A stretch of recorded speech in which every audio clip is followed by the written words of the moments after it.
Every time you spend money, you're casting a vote for the kind of world you want, is a quote by Elena Cvetanoska, who is a sustainable food advocate. But I think her quote can imply many different things in our everyday life. We are voting every day and we don't realize how much our votes matter in the long run. I want to focus on the way we vote through fashion, especially fast fashion. Fast fashion is basically cheap clothing produced rapidly by mass market retailers in response to the latest trends. We might not think twice before buying a trendy, cheap piece of clothing from a big brand, but there are a few problems with this. Number 1. According to Elena Cvetanoska, head of the Consumption and Production Unit at the UN Environment Programme, the fashion industry is responsible for around 8% of greenhouse gas emissions globally. This is because the fashion industry relies on hard coal and gas to generate electricity and heat.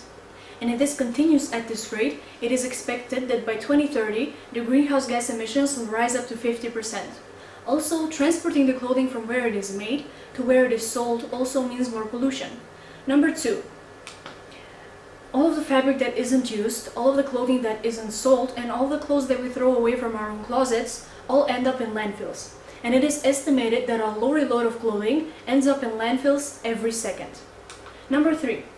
The fashion industry is responsible for around 20% of the world's wastewater, and around 7,500 liters of water are used to produce just one single pair of jeans, like the ones I'm wearing right now. But that amount of water is consumed by the average person in the span of 7 years.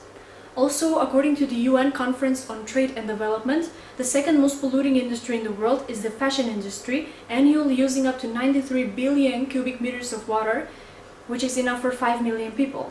Also, 500,000 tons of microfibers are being dumped into the oceans every single year. Not to mention all the dangerous chemicals that are used to produce our clothing that also pollute our waters. Number 4. Most of the time our clothing is produced in developing countries because it is cheaper for these massive brands and there are fewer regulations. And even if there are regulations, there is a lack of control to make sure that these regulations are being followed through. This means that these massive brands can get away with some pretty shady things.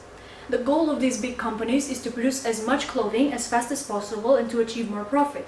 And to achieve that goal, they often push their employees to the limits and overwork them. Their employees often work for much longer than what these companies might tell you. Garment factory workers work long hours with no rest days for very low wages, in sometimes hazardous conditions. While there are regulations in most places of the world, the majority of these workers still have to work in places where the safety of their workplace is not guaranteed. These factories are also known as sweatshops. Unfortunately, garment factory workers sometimes have to work in unsafe buildings, such as the Rana Plaza in Bangladesh, which collapsed, killing 1,134 people. Also, there are reports on abuse happening in some of these sweatshops around the world. But the thing is, when people start protesting the conditions of their workplace, their voices are rarely heard, and if the media calls out these companies on these issues, they will most likely hide the issues, and these companies will most likely move their factories to another country, and the same problem continues. All of this tells us that there is a hidden price to the cheap clothing that is being offered to us. Nowadays, trends don't last very long. Brands are coming up with new lines almost every single week. We as customers buy much more clothing than we used to, and we buy much more clothing than we need. When we buy the clothing, we wear it for a while, but then very quickly the trend changes and it's no longer something we want to wear. So we either keep it buried in our closet or we throw it away. But throwing it away would mean more clothing into landfills, and we don't want that. So what can we do to help battle the fast fashion cycle? Here are just a few things that all of us can do to help battle the fast fashion industry. Number 1. Instead of throwing your old clothes away, try donating them to give them a new life, but keep in mind to donate clothing if it is still wearable and from good quality. You can also recycle your clothing if it's from recyclable fibers, or you can organize clothing swaps with your friends and family and exchange clothing with each other, or you can give it to secondhand stores and thrift shops. And another good idea is just saving up your clothes if they are still wearable, because trends come back all the time nowadays, so it might be something that you want to wear again. Number 2. Buying clothes from secondhand stores, also known as thrift shops, if there are any in your area. Number 3, using the fabric from your old clothing to make useful everyday objects. This is your chance to get creative, basically. For example, I always take my old clothing and I turn it into cleaning rags. Number 4, Buying clothes from ethical brands is crucial, and the way to recognize if a brand is ethical is to do some research. Usually, ethical brands are very transparent on where they get their materials from, how their clothing is made, who makes their clothing, where it is made, and a lot of useful information that you need to know. Also, ethical brands don't have new lines as often as fast fashion brands. These are just a few signs that tell you that a brand is more ethical. Number 5. Less is more. Trends don't last very long nowadays, so don't try to follow them. Instead, try to follow your unique style and buy clothing that has a meaning to you and that is from good quality. That way you know you're gonna be wearing it and reusing it for a long time. Also, it is crucial that we stop treating shopping like therapy and that we stop our impulse to shop when we actually don't need to. Online shopping from ethical brands is also a good idea. However, certain items have to be tried on before they're bought. Otherwise, it is common that a lot of online bought items are being returned to the store after they are bought. And a big portion of these returned items end up in landfills.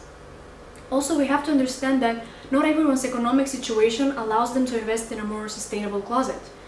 It is much more expensive to make clothes in an ethical way than it is in an unethical way. Also, fast fashion brands are everywhere nowadays, and ethical brands are outnumbered by them. Sometimes fast fashion brands are the only option. While you might not have the choice of which brands are most available and affordable to you, you always have the choice of how much clothing you're going to buy and what you're going to do with your clothing after you buy it. The first thing you have to make sure you're doing is that you're buying clothing that fits your unique style and that means something to you and that is from good quality. That way you know you're going to be wearing it for a long time. Also, there are still plenty of things everyone can do without having to spend any money at all to help battle the fast fashion cycle. When I was first doing research on this topic, I realized that I had been supporting fast fashion brands without even knowing.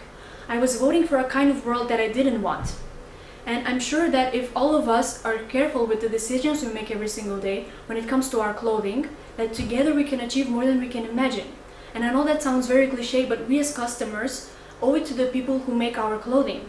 We have to use our votes for them, and we have much more power than we realize. Without the customers' money, these massive brands wouldn't even exist. We have to understand this power and use it. Thank you.